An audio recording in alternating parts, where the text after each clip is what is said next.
بسم الله الرحمن الرحيم.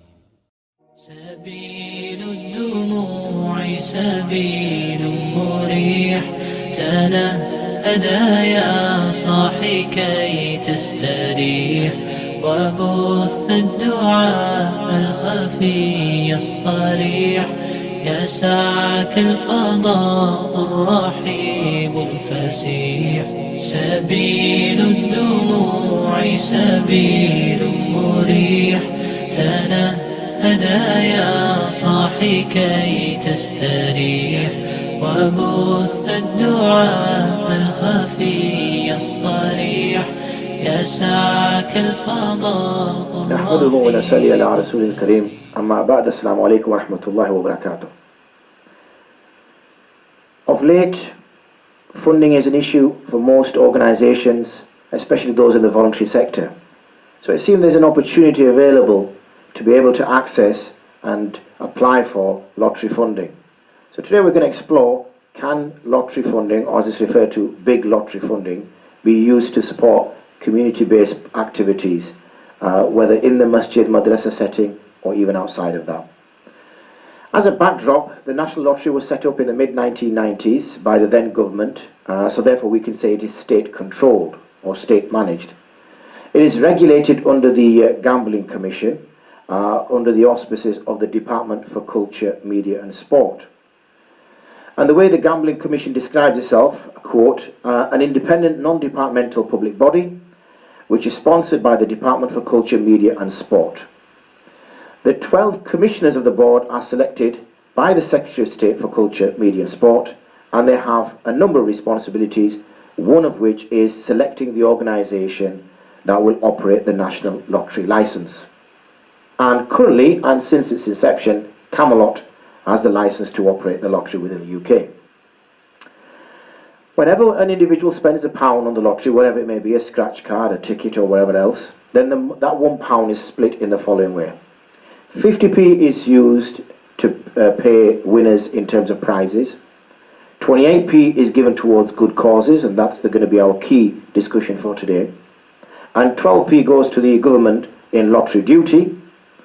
5p is paid to the National Lottery retailers on all the National Lottery tickets sold, and 5p is returned by the operator to meet the costs and returns to the shareholders. So let's analyse these 5 areas in more detail and determine the permissibility or otherwise of the money which comes out from that. It's obvious that gambling is impermissible. It's a means of a transaction, you could say, in which it's full of chance, where one doesn't know success rate, it doesn't involve any work from the individual's part, but irrespective of that, there is clear verses of the Quran, clear ahadith which make it impermissible. So that's a no-brainer, you could say, in terms of the 50p which is paid to winners and prizes. So one can't accept the money that comes as prize money from the lottery. The 5p which is paid to the National Lottery retailers, as for that part, then this is assisting in gambling, and a Muslim cannot assist in gambling. Therefore, a Muslim cannot be a National Lottery retailer either. If he was, let's just say hypothetically speaking, involved, then any earnings that he would receive from that would have to be given away without the intention of reward. So to be involved in it from the first place is impermissible. The 5p which is retained by the operator to meet the costs and returns to the shareholders, that also is impermissible by the operator because again it's facilitating gambling. That leaves the 2 parts now. One is the 12p and the other is the 28p. We'll discuss the 12p part first. This goes to the government directly, and it goes in the form of lottery duty. And this money, when the government takes into the treasury, it may then, through the treasury, that money may go out for other causes. So it may be used in the hospitals, or it may be used on public roads and transportation or things of that nature. So the money does make its way from the lottery to the government, makes it to their treasury, and then from the treasury it makes its way out into the world. Now in this case, even though the money itself started being lottery money, gambling money, because the government took ownership of it and it went into their treasury, and because the government obviously is a secular organisation, and as such does not come under the remit of the Sharia, and then that money itself has now exchanged ownership and exchanged hands, when it does make its way down to the individual, then if a Muslim benefits from that money, he wouldn't know anyway, but if he did benefit from that money and he knew about it, or he benefited in kind, then that would be permissible. The last part is this 28p, which is given to good causes, and this is what we're really talking about when the question was posed at the beginning, that is big lottery funding permissible? Can we get funding from the lottery for our youth projects, for our organizations, youth clubs, social enterprises, anything of that nature? Now Camelot sends this 28p from each pound to the National Lottery Distribution Fund, and they work on behalf of the Culture Secretary of State, who oversees it. The fund is then distributed by 12 distribution bodies, and they describe themselves, I quote, independently decide which projects have successfully applied for a grant. Each is independent of the government but has to follow guidelines when deciding who should receive national lottery funding. One of those funds is the Big Lottery Fund, and that is committed to improving communities and the lives of people most in need with money raised from the National Lottery. So this money itself, this 28p, which has been agreed by the government, that Camelot would hand this, or Camelot in this case, would hand it over across to this National Lottery Distribution Fund, which is sort of policed and overseen by the government, but the government does not actually take hold of this money. Unlike the 12p that I mentioned earlier, this money continues to be separate and has not got an owner yet.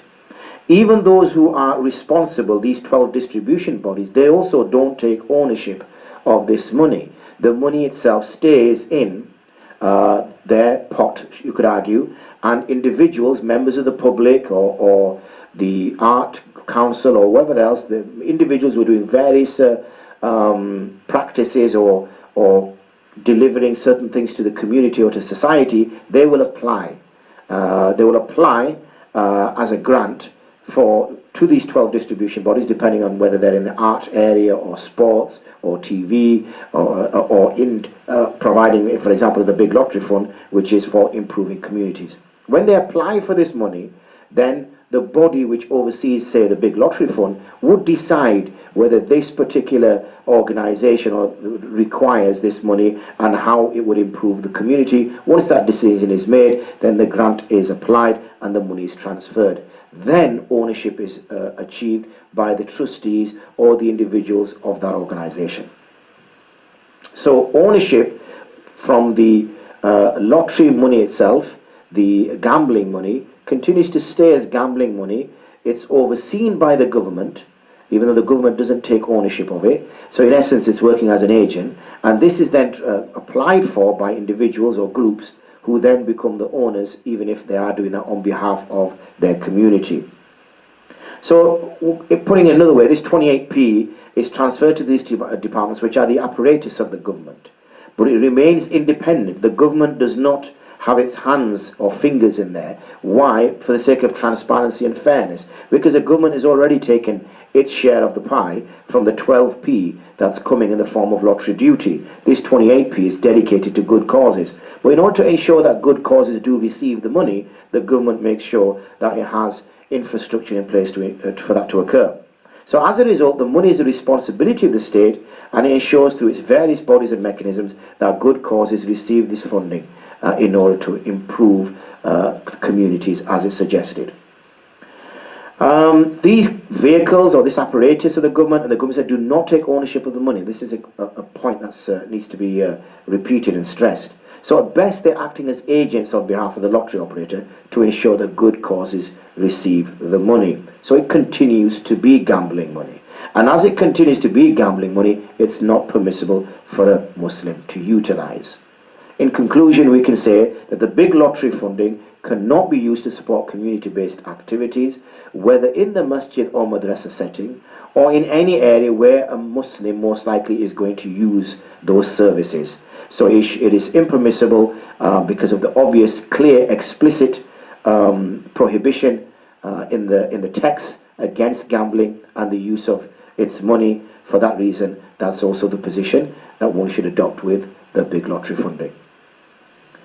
وآخر دعوانا أن الحمد لله رب العالمين. السلام عليكم ورحمة الله وبركاته.